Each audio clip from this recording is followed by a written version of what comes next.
Magandang araw sa inyong lahat. Tayo'y magkwentuhan tungkol naman doon sa lumalalang sitwasyon pagdating sa kalsada, sa lansangan, sa daanan ng mga sasakyan, at sa daanan din ng mga tao. So, nabanggit doon sa isang pahayagan ng Bulgar, yung sa kanilang editorial, yung killer sa kalsada. So, ang killer sa kalsada ay ano ba 'to? Sino ba 'tong mga 'to? Basahin nga natin. Tumataas ang bilang ng mga aksidente sa kalsada.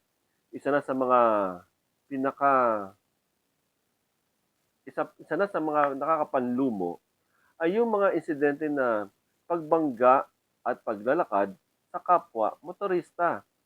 Isang patunay na kawalan ng disiplina at konsensya, di ba? At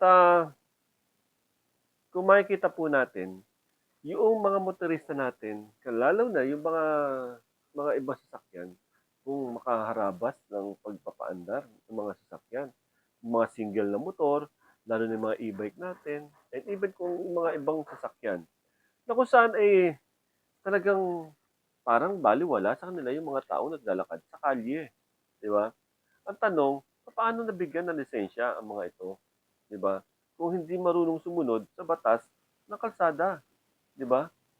At hindi sapat ang lisensya upang masasabing karapat-dapat kang magmaneho.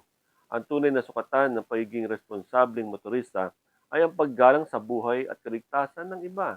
Tama. Kapag ang isang driver ay bumangga at lalong masahol na kinakaladkad pa niya ang nadisgrasya sa sasakyan o tao, hindi ito aksidente. Ito ay isang krimen at ito'y kanyang sinadya na.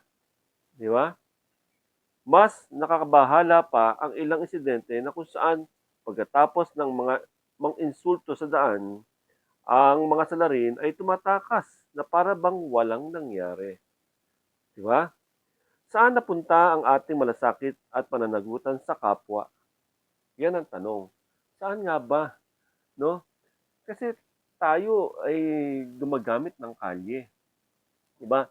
Kaya nakikita niyo yan, minsan tumatawid kayo sa pedestrian lane. Sa pedestrian lane, sa ibang bansa, pag kami nakitang tumatawid, otomatiko, humihinto yung mga sasakyan at pinagbibigyan yung taong tumatawid. Dito sa atin, pagka may taong nakitang tumatawid sa pedestrian lane, abay bubusinahan pa, di ba? At kapag ka nalagpasan yung taong tumawid, titignan ka pa ng masama ng driver. Kakaiba, di ba?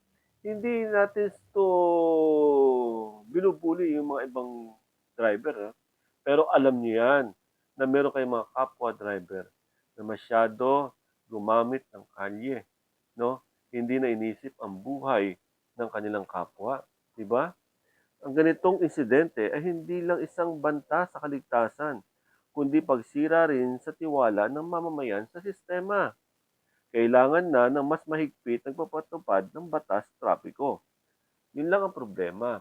Kung minsan, sa pagpapatupad ng batas ng trapiko, ang problema dito ay minsan nasusuhulan kung sino man yung mga umaattend doon sa nangyayaring krimen. At hanggang sa bandang huli ay nababaliwala ang kaso. Di ba? At mapanagot sana ang mga lumalabag, anuman ang katayuan nila sa buhay.